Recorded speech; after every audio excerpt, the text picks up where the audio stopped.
In today's news, things inevitably will get worse before they get better.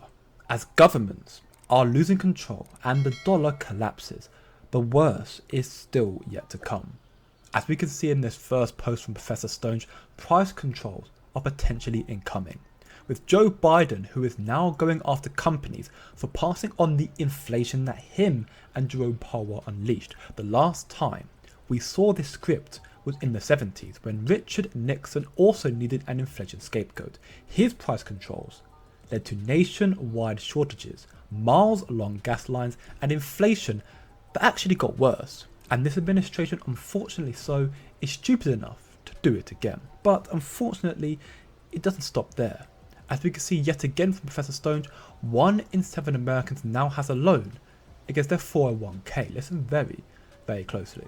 Yesterday, the Wall Street Journal reported on a study finding that emergency withdrawals from 401ks, which are one of the main retirement vehicles used by Americans, just hit back-to-back records in 2022 and 2023. At this point, almost 1 in 7 Americans with a 401k have a loan outstanding.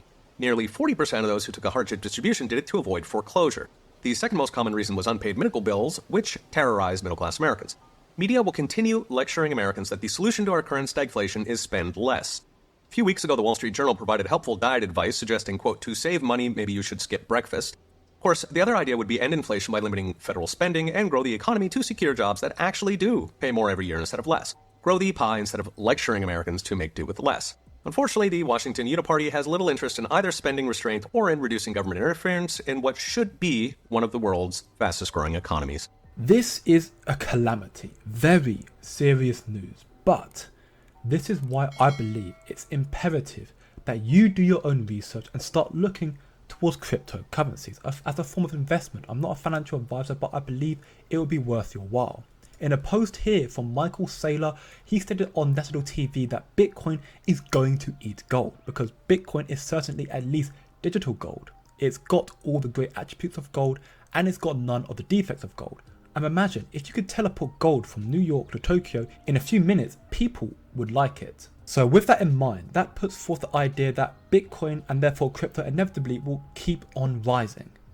So once you do your research and you realize the opportunity that crypto can provide, then looking towards who are the ones building the foundation, the ones building the monetary system behind the scenes, and then you'll find Ripple and XRP. And we can see this post here from High Vibe. XRP holders, this is huge, as Ripple CTO David Schwartz knows exactly how massive demand is for XRP.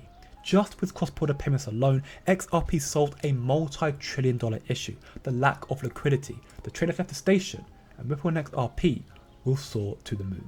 The piece we hadn't seen before in Bitcoin was proof of work. But the magic, I think, comes from the fact that there is no central operator. All transactions are public. All the transaction rules are public. Anybody can enforce transaction rules. Like that was kind of where the magic was. And so we kind of took it apart. And the use case that we decided to target in the early days was payments. Payments are a multi-trillion-dollar problem. And it seems like cryptocurrencies are just naturally suited to make payments better. And specifically, we kind of focused on cross-border international payments, not because domestic payments are great, but because cross-border payments are the worst. Like if anyone who's made an international payment probably has stories of bad experiences. And so the worse the thing you start with, the less amazing you have to be better. And I think we can eventually be amazing and sort of take over the payments world, but we're not going to be there day one. And so if we can't succeed against the worst part of the problem, why are we bothering? Thanks for watching. Please like, subscribe, speak good day and good night.